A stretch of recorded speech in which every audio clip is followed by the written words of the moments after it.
자, 미국 증시 마감부터 확인해 보도록 하겠습니다. 클로징 벨 나오고요. 장혜진 앵커 3대 지수가 어떻게 마감됐는지 정리해 주실까요? 네, 현지 시간 10일 미국 3대 지수는 FOMC 결과에 주목을 하면서 혼조로 장을 마쳤습니다. 나스닥 같은 경우에는 이날 애플과 아마존이 사상 최고치를 경신하면서 기술주 강세에 힘입어서 또 한 번 만선을 돌파해 안착에 성공을 했는데요. 이날 시장에 가장 큰 영향을 미친 연준의 FOMC 내용부터 전해드리면 연준의 2022년까지 기준금리를 동결하기로 결정했다고 밝혔습니다. 또 월 800억 달러 규모의 국채 매입과 400억 달러 규모의 모기지 담보부 채권 매입도 계속해서 이어나가겠다고 예고를 했는데요. 이 소식이 들리자 시장은 힘을 얻고 급격한 상승세를 나타내기도 했습니다. 연준이 기본적으로 경제 부양에 전념하겠다는 의지를 되풀이하면서 증시의 투자 심리를 지지하는 모습이었습니다. 여기에 유럽중앙은행이 부실 채권을 모아서 처리하는 배드뱅크를 설립하는 방안을 논의하고 있다는 보도가 나오면서 전 세계 중앙은행들의 경기 부양 기대를 키우기도 했습니다. 하지만 최근 빠른 경제 회복에 대한 기대에도 불구하고 극도로 부진한 경제 상황에 대한 부담감은 여전히 남아 있습니다. OECD에서는 코로나19의 재유행이 없을 경우에도 올해 경제 성장률이 마이너스 6%대를 기록할 것으로 예상을 했고요. 만약에 2차 확산이 나타나게 된다면 성장률은 마이너스 7.6%대로 더 떨어질 것으로 전망을 했습니다. 미국의 5월 소비자 물가지수도 지난달보다 0.1% 소폭 하락해 낙폭을 줄이기는 했지만 시장 전망을 밑돌았습니다. 여기에 봉쇄 조치 완화 이후에 미국 일부에서 코로나19 신규 확진자가 다시 늘어나고 있다는 점이 시장에 또 하나의 악재로 작용한 모습입니다. 보다 자세한 마감 상황도 확인을 해보시죠. 다우지수와 S&P 500지수가 2거래일 연속 하락을 했는데요. 먼저 다우지수 장 초반부터 미끄러졌습니다. 장중에 연준에 힘입어서 상승 반전하기도 했지만 이내 다시 오름폭을 내어주면서 하락 마감을 했는데요. 1%대의 하락세 기록하면서 26,989포인트의 거래 마쳤습니다. 이어서 나스닥 지수도 확인을 해보시죠. 만선을 돌파했는데요. 0.67% 올라 1020포인트의 거래 마쳤고요. 이날 기술주 강세에 힘입어서 좋은 흐름 나타낸 모습이었습니다. 마지막으로 S&P 500지수까지 확인을 해볼까요? 0.53% 떨어져 3,190포인트의 거래 마쳤습니다. 상승 출발을 했지만 역시나 반락을 하는 모습이었는데요. 연준에 힘입어서 반짝 상승 전환을 하기도 했지만 이어가지 못하는 모습이었습니다. 이렇게 3대 지수 혼조로 장을 마쳤는데요. 상품 시장은 어땠나요? 자, FOMC의 통화 완화적인 정책 기조가 다시 한번 확인되면서 국제 금값이 올랐습니다. 금값부터 한번 살펴보도록 하겠습니다. 지난 밤 사이 국제 금값은 1.5% 정도 올랐는데 지금 차트에서 보시는 것처럼 장중 내내 별로 움직임이 그렇게 크지 않았습니다. 조금 올라가는 모습을 보이다가 막판에 또 1,720달러 선까지 내려가기도 했다가 이런 모습을 보이다가요. 지금 이렇게 급격하게 상승하고 있는 이 국면이 바로 이 FOMC에서 본인들의 정책 기조를 발표했던 그 시점입니다. 양적 완화를 계속하겠다는 그런 의지를 표명을 하게 되면서 국제 금값은 또다시 큰 폭의 상승을 기록했는데요. 지난 밤 사이에 현재는 1.3% 정도 선물 시장에서 오르면서 1,745.2달러에 움직이고 있습니다. 이렇게 되다 보니까 달러 약세는 또 계속 지속이 되고 있습니다. 통화 완화적인 정책 기조가 달러 약세를 좀 지탱하고 있는 모양새인데요. 달러 인덱스는 지난 밤 사이에 0.2% 내리면서 96선에 움직이고 있습니다. 자, 마지막으로 국제 유가 한번 살펴보도록 하겠습니다.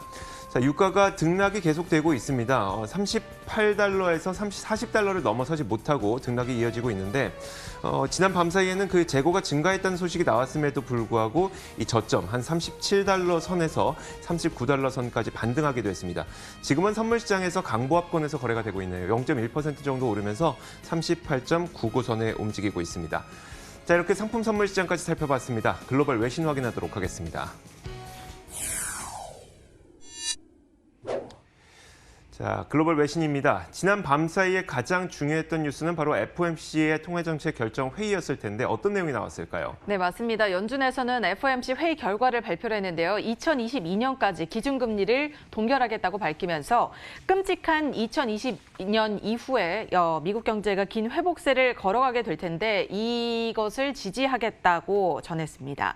이들은 별도로 공개한 점도표를 통해서도 오는 2022년까지 0에서 0.25% 수준으로 금리 금리가 유지를 하게끔 하겠다고 시사를 했는데요.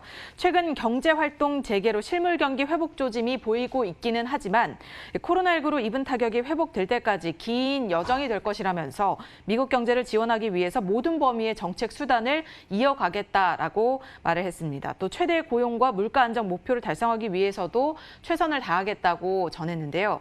월간 800억 달러 규모의 국채 매입과 400억 달러 규모의 모기지담보부 채권 매입도 계속해서 이어나갈 예정이라고 전했습니다.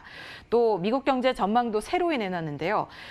올해 미국 경제가 마이너스 6.5%로 역성장한 이후에 내년에는 플러스 성장, 플러스 5%대의 성장을 기록할 것으로 예측을 했습니다. 이외에도 물가 상승률 목표치인 2% 달성은 앞으로 3년간은 조금 달성하기 어려울 것으로 전망을 했는데요. 제롬 파월 연준 의장은 기자회견을 통해서 미국 경제가 회복하는 속도는 코로나19 억제 여부에 달려있다면서 경제 활동이 시작되더라도 매우 약한 상태이며 아직까지는 불확실한 상태로 판단이 된다면서 완전한 경제 회복은 사람들이 광범위한 활동에 다시 재개를 할 수 있도록 코로나 바이러스가 억제가 된 상황에서만 일어날 수 있을 것으로 예상이 된다고 전했습니다. 자, 미국의 지난 5월 소비자 물가 지표 CPI가 발표됐는데 0.1% 전월 대비 내린 것으로 확인됐습니다. 코로나 팬데믹으로 인해서 수요가 위축되자 이런 저물가가 계속 이어진 건데요. 과연 미국 소비자들은 어디에 돈을 쓰고 어디에 돈을 쓰지 않았을까요? 어디에 돈을 쓰지 않았기 때문에 이렇게 물가가 내려갔을까요? 소비자들의 소비가 결국 기업들의 실적이고 주가는 실적을 반영하는 것이기 때문에 미국 소비자들이 어디에 돈을 썼는지가 매우 중요할 것으로 보이는데 먼저 지표부터 확인해 보도록 하겠습니다. 지난 5월 미국의 소비자 물가 지표인 CPI는 0.1% 하락했습니다. 월스트리트 저널이 집계한 전문가 예상치보다 물가가 더 나빴던 건데 과연 어디에 돈을 썼을까? 마켓워치에서는 그 헤드라인을 이렇게 적어놨습니다. 음식료와 주거 비용은 크게 늘어난 반면에 휘발유 가격이나 아니면 호텔 렌트 비용 같은 이런 비필수재의 경우에는 소비가 들었다고 평가를 했습니다.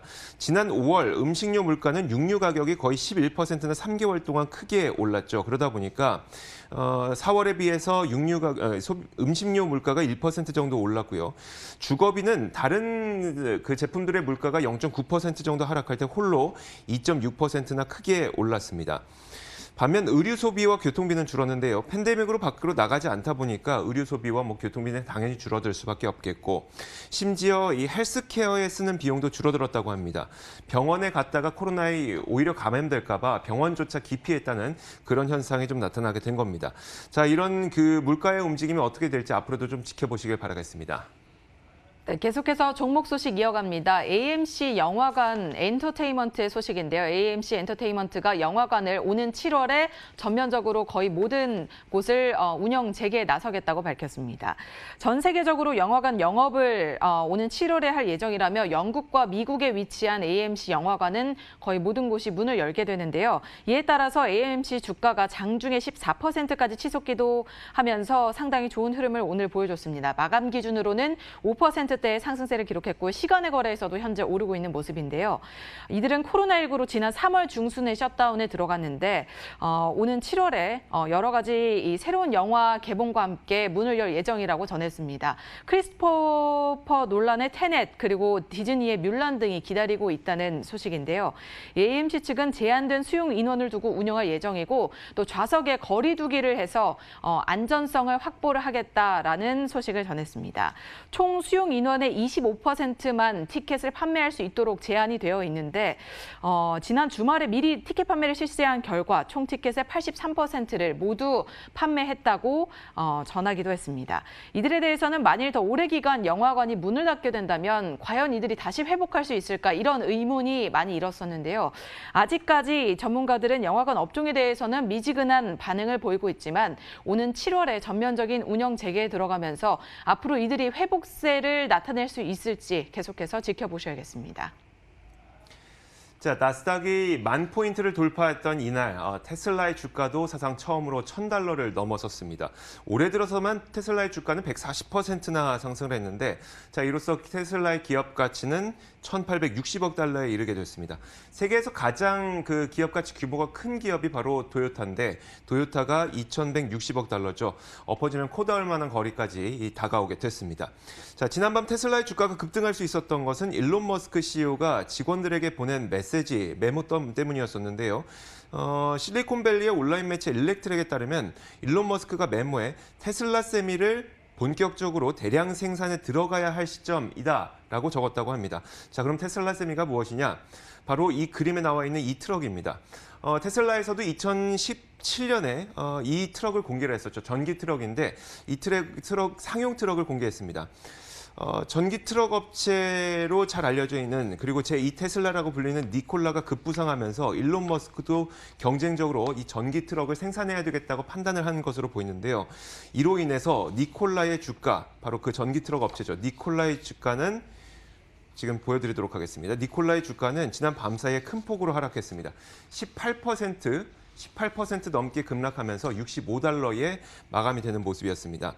자, 니콜라는 제2의 테슬라라는 별명을 가질 만큼 전기 트럭 업체죠. 이번 주 상장해서 급등을 했고 우리나라 한화에서도 투자해서 우리나라에게도 잘 알려져 있는 기업입니다. 니콜라가 타겟으로 하고 있는 이 전기 트럭을 테슬라가 대량 생산하게 될 경우 니콜라에게는 부담이 될 수밖에 없고 그러다 보니까 니콜라의 주가는 지난 밤 사이에 $65까지 20% 가까이 하락한 채 마감이 됐습니다. 자, 이렇게 글로벌 외신과 종목 뉴스 살펴봤습니다. 맨해튼 나우 이어가도록 하겠습니다.